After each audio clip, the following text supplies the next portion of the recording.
Pag hindi ka taga Baclaran, imposibleng hindi mo makilala ang Pengski Tapsihan.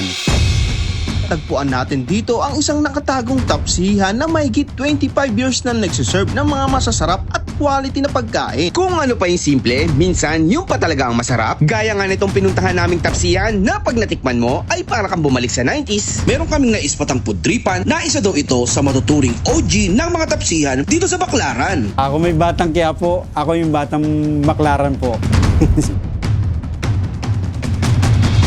Peng. Ang pangalan ko, dinagdagan ko na lang ginawa kong Pengski.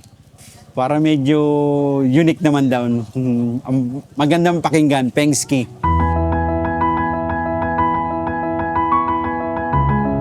Panoorin niyo po ang kwento ng Pengski Tapsihan dito sa Tikim TV YouTube.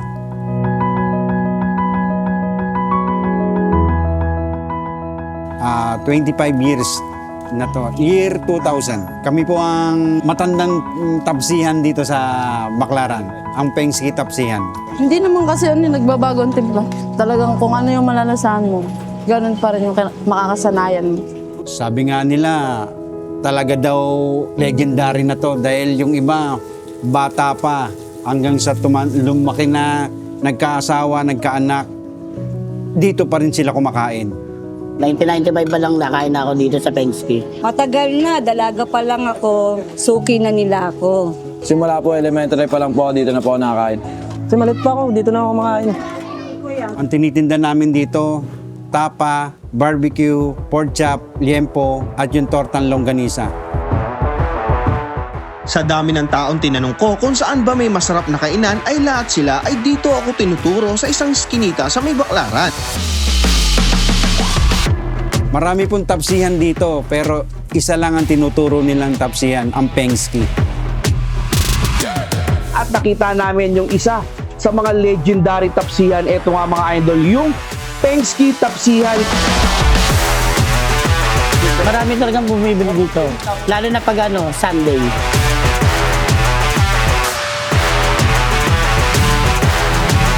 Kung saan daw ang masarap na tapsihan, ito ang laging tinuturo, ang Pengski. Dito lang matatagpuan yan sa Bagong Ilog, corner Bagong Buhay, Baclaran. Halos sa likod na po yan ng simbahan ng Redemptorist.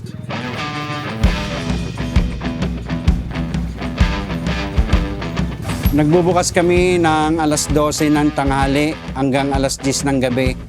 Araw-araw kaming bukas.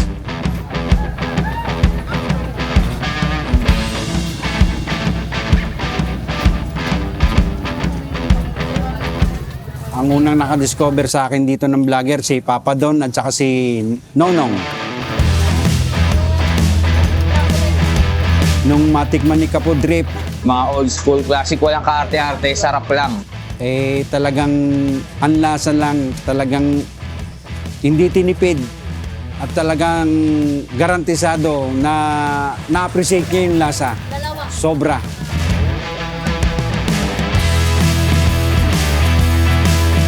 Pag a la carte lang, ang tapa nasa 65, tapos ang pork chop naman ay 75, ang liempo 85, at saka yung tortang longganisa nasa 65. Tapa, yung the best niya, yung best seller niya yung tapa tsaka yung pork chop. Yung sabaw, may taba. Andi sabaw ba yan? Masarap, super sarap, sulit talaga, the best. Solid, masarap yung sabaw, tas yung fried rice nila, tas yung karne naman malambot. Saka yung sinangag na masarap dito. Hindi ka nalugi sa binayad.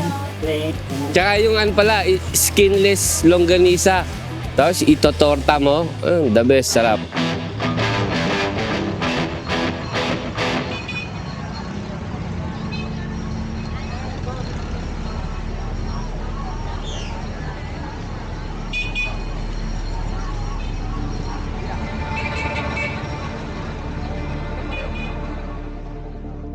Kasi hindi kami pwedeng sumuko dahil ito lang pinagkakakitaan namin.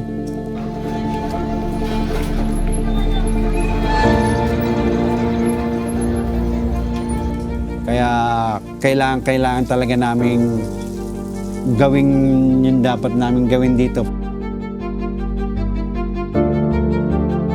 Awa ng Diyos, binibigyan pa ako ng lakas ng loob at saka lakas ng Panginoon na wag pa raw akong sumuko. Kailangan ko pa. Marami pa akong obligasyon. Hindi biro.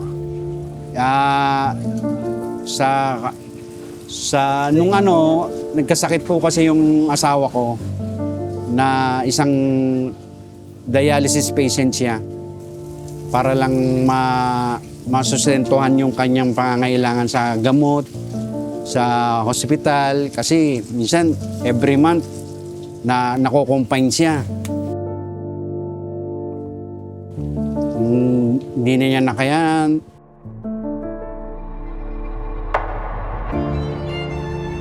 Talagang masaya na rin siya dahil nagampanan niya ang tungkulin niya bilang isang ina sa mga anak niya.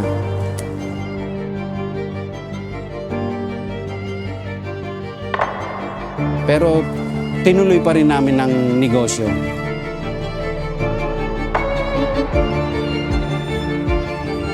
Sa awa ng Diyos, binigyan naman niya ako ng gabay na tinulungan niya ako na ituloy ko to at ngayon nag-click po. Nagtagumpay naman po ako.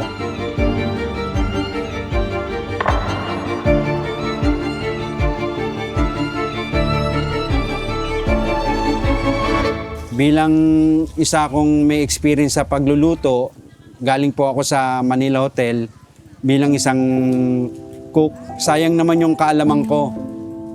Kaya naisipan kong ituloy itong tapsihan. Kami po mga kapatid ko lang nagtutulungan dito. Malaki yung naitulong nitong tapsihan sa akin, lalo na sa mga anak ko. Nung tinayo ko itong tapsihan na to, napag-aral ko ang mga anak ko sa maayos na paaralan. Napalaki ko sila ng maayos. Ang pinaka-proud ko lang sa sarili ko, hindi sila nakatikim ng hirap sa buhay. Dahil nung elementary, nung high school sila, maayos na school ang pinasukan nila, isang sa Malate at saka sa St. Andrew. Nung nag-college sila, nasa UST sila, gumraduate. Tapos ngayon, stable na sila, may mga trabaho na. Nakapagpundar na rin ako ng bahay at saka sasakyan sa tulong ng tapsihan.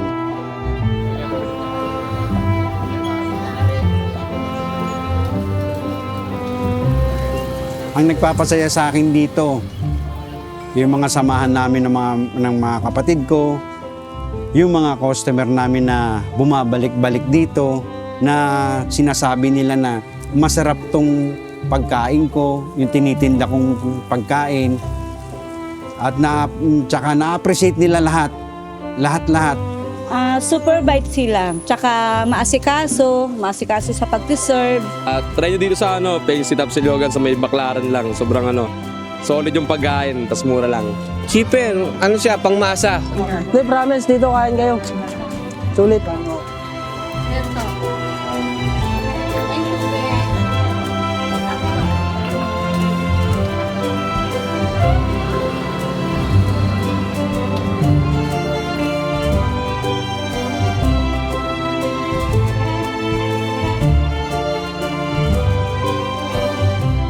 Malaking tulong to.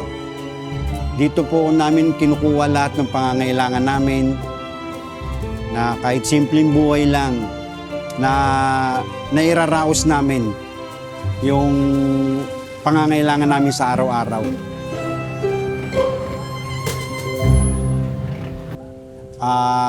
Etong tapsiyan na to, masasabi kong isang kasaysayan to, na napakadami nang nangyari rito na maganda, medyo talagang hindi ko alam kung paano ko pa sa sobrang haba ng kasaysayan ng Pengski Tapsihan. Yung nabubuhay pa yung nanay ko, na kahit na may edad na, umabot na siya ng 92 years, tumutulong pa rin siya dito sa Tapsihan. Siya yung tagahiwa ng tapa, siya rin yung nagmamando kung ano yung kailangan dito. At saka sa tulong namin lahat ng mga kakapatid, Kaya naitaguyod namin lahat yung mga pangangailangan namin.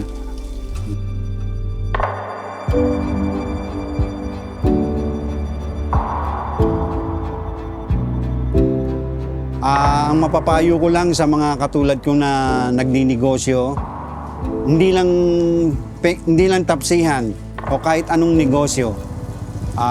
Gawin nating maayos, malinis yung pagkain natin, maging mabuti tayong tao.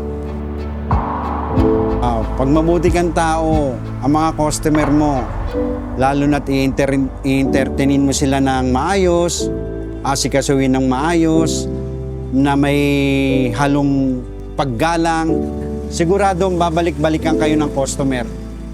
Yun lang po, tsaka kailangan nyo lang ng respetuhin din ng mga customer natin. Higit sa lahat, kailangan meron tayong pananalig sa taas, kay Lord. Isa yan sa magiging gabay natin para gumawa tayo ng kabutihan.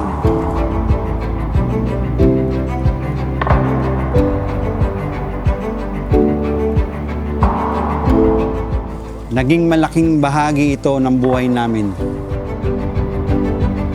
Napadayo pa nga kami dito ng bagong Ilog Baclaran para tikman itong pinakamatandang tapsiha. Halos 3 dekada nang namamayag pa. Kahit saan lugar ko sila ipagtanong dito kung alin ang pinakamasarap na tapsiha, sila pa rin ang tinuturo.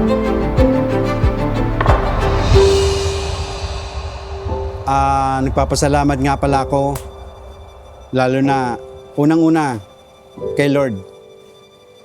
Dahil sa walang sawang paggabay niya sa akin. At nagpapasalamat po ako sa mga kapatid ko, sa mga tumutulong dito sa akin sa tapsihan, yung mga tauhan ko, pati na rin po ang mga customer ko na halos na-appreciate nila yung pagkain ko. At lalo-lalo na rin sa vlogger na simula nung na-vlog ako rito, na kila Papa Don, si Nonong, si Kaputrip, kay M, kay Kababoy, o kahit sinong vlogger na hindi ko pa nabanggit. Maraming salamat sa inyo. Sana tuloy-tuloy niyo pong suportahan ng Pengski. Salamat din pala sa dalawang anak ko na todo-todong sumusuporta sa akin dito sa Tapsihan. Si Marpin at si Ate Netkay, proud sila sa akin. Sila, sabi nila, "Ma, iba ka na ngayon na." Sabi nila sa akin. Sabi ko, ewan ko, ganun talaga eh. Ganun.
For more inspiring food stories, please subscribe to Tikim TV YouTube channel.